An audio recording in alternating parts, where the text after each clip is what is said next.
Chapter 13. My eyes have seen all this. My ears have heard and understood it. What you know, I also know. I am not inferior to you. But I desire to speak to the Almighty and to argue my case with God. You, however, smear me with lies. You are worthless physicians, all of you. If only you would be altogether silent. For you, that would be wisdom. Hear now my argument. Listen to the pleas of my lips. Will you speak wickedly on God's behalf? Will you speak deceitfully for him? Will you show him partiality? Will you argue the case for God? Would it turn out well if he examined you? Could you deceive him as you might deceive men? He would surely rebuke you if you secretly showed partiality. Would not his splendor terrify you?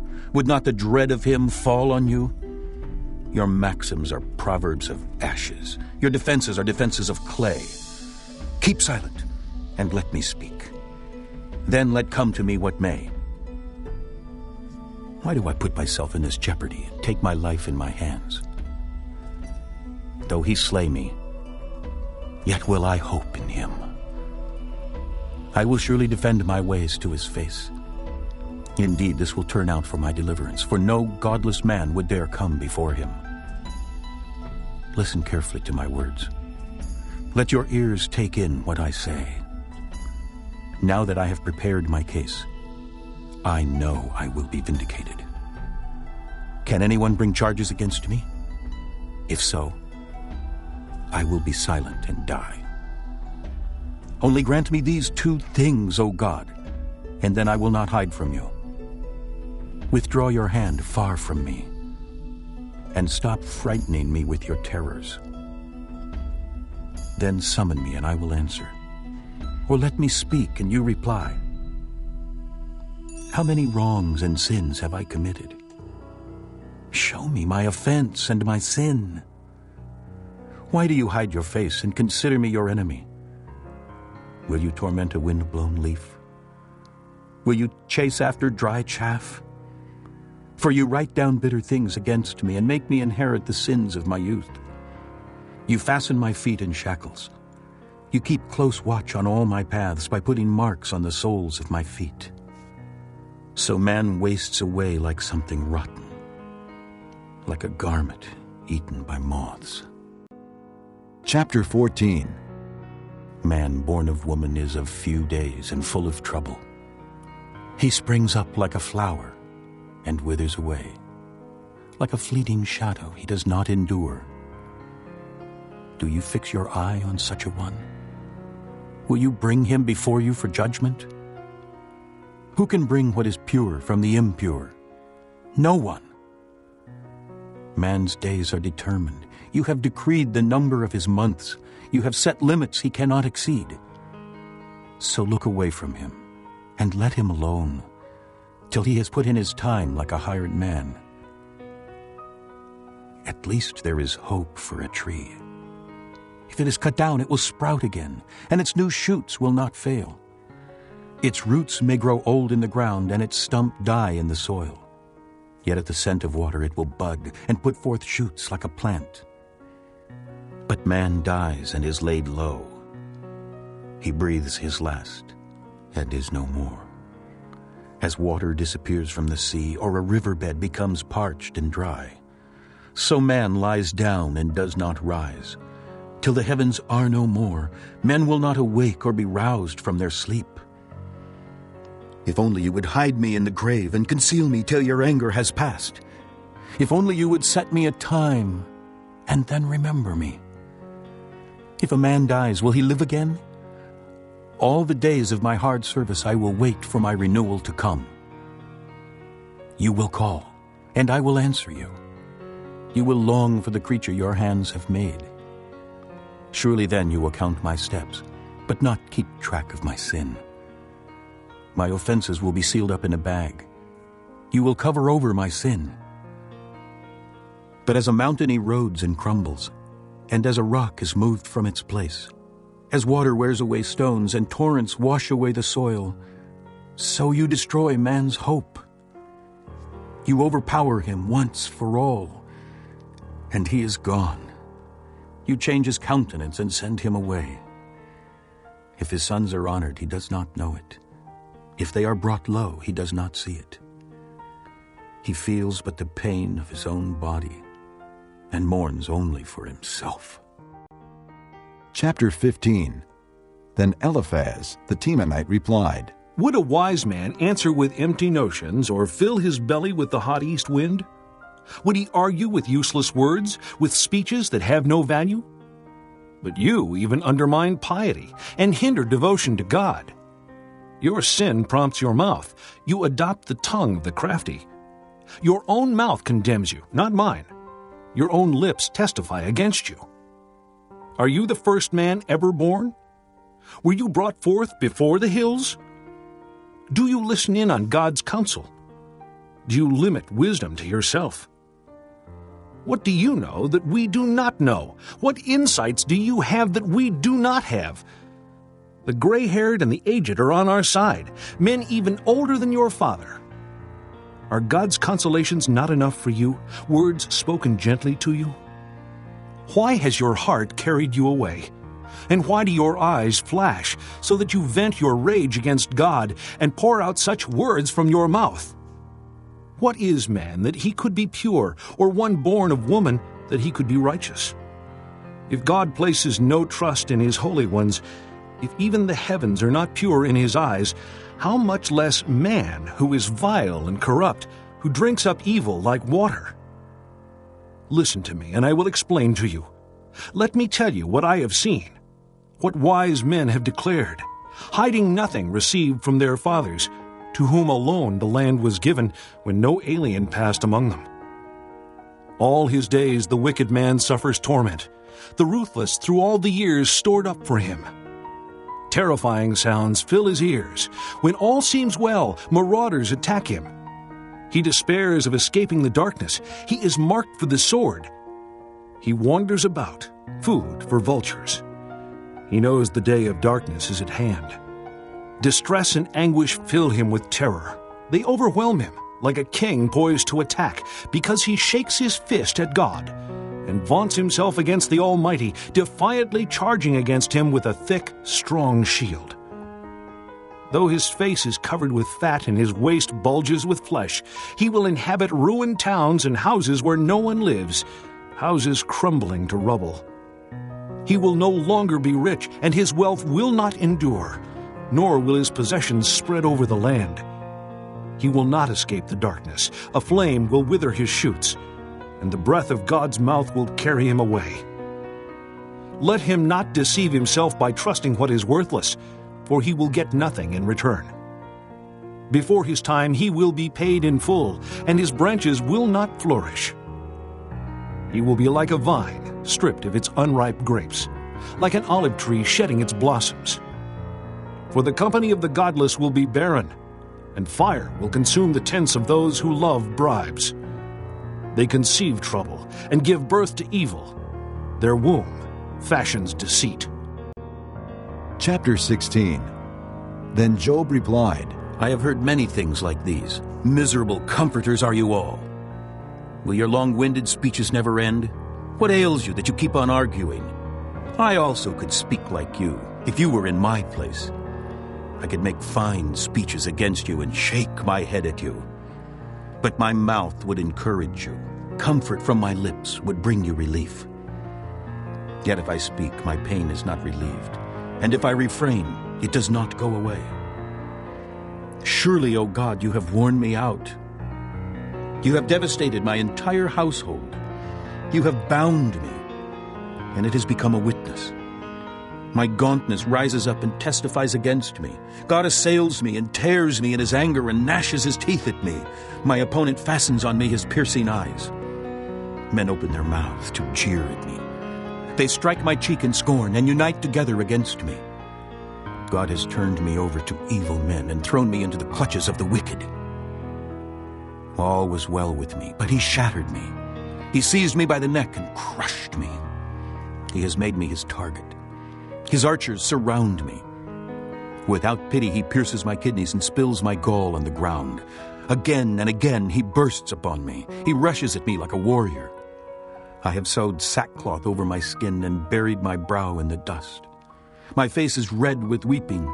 Deep shadows ring my eyes. Yet my hands have been free of violence, and my prayer is pure. O earth, do not cover my blood. May my cry never be laid to rest.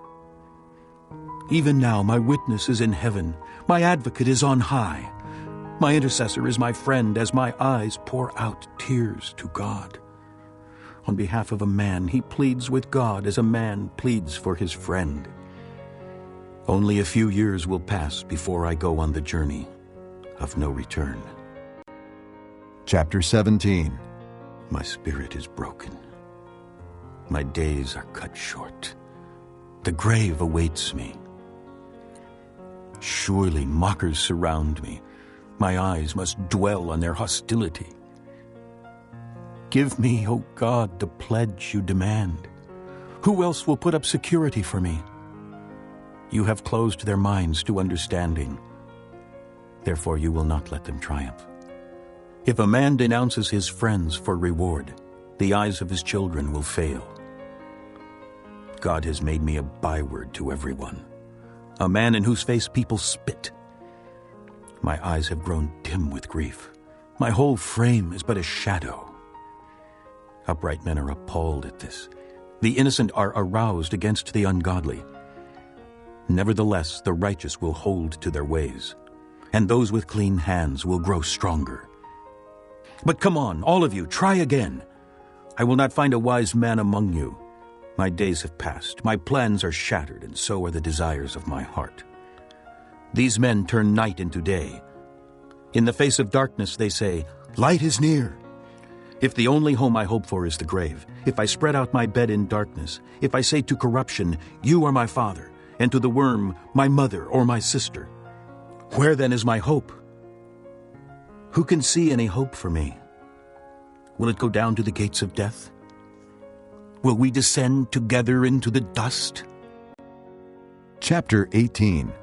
Then Bildad the Shuhite replied, When will you end these speeches?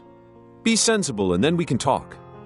Why are we regarded as cattle and considered stupid in your sight? You who tear yourself to pieces in your anger, is the earth to be abandoned for your sake? Or must the rocks be moved from their place? The lamp of the wicked is snuffed out. The flame of his fire stops burning. The light in his tent becomes dark. The lamp beside him goes out. The vigor of his step is weakened. His own schemes throw him down. His feet thrust him into a net, and he wanders into its mesh. A trap seizes him by the heel. A snare holds him fast. A noose is hidden for him on the ground. A trap lies in his path. Calamity is hungry for him. Disaster is ready for him when he falls. It eats away parts of his skin. Death's firstborn devours his limbs. He is torn from the security of his tent and marched off to the king of terrors. Fire resides in his tent. Burning sulfur is scattered over his dwelling. His roots dry up below, and his branches wither above. The memory of him perishes from the earth. He has no name in the land. He is driven from light into darkness, and is banished from the world. He has no offspring or descendants among his people, no survivor where once he lived.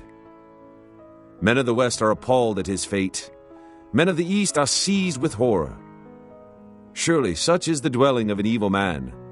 Such is the place of one who knows not God. Chapter 19. Then Job replied, How long will you torment me and crush me with words? 10 times now you have reproached me. Shamelessly you attack me.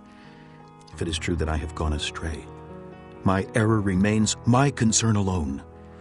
If indeed you would exalt yourselves above me and use my humiliation against me, then know that God has wronged me and drawn his net around me. Though I cry, I have been wronged, I get no response. Though I call for help, there is no justice. He has blocked my way so I cannot pass. He has shrouded my paths in darkness.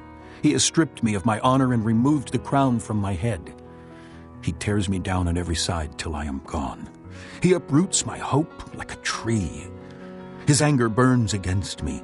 He counts me among his enemies. His troops advance in force. They build a siege ramp against me and encamp around my tent. He has alienated my brothers from me. My acquaintances are completely estranged from me. My kinsmen have gone away. My friends have forgotten me. My guests and my maidservants count me a stranger. They look upon me as an alien. I summon my servant, but he does not answer, though I beg him with my own mouth. My breath is offensive to my wife. I am loathsome to my own brothers. Even the little boys scorn me. When I appear, they ridicule me. All my intimate friends detest me. Those I love have turned against me. I am nothing but skin and bones. I have escaped with only the skin of my teeth. Have pity on me, my friends. Have pity, for the hand of God has struck me. Why do you pursue me as God does? Will you never get enough of my flesh?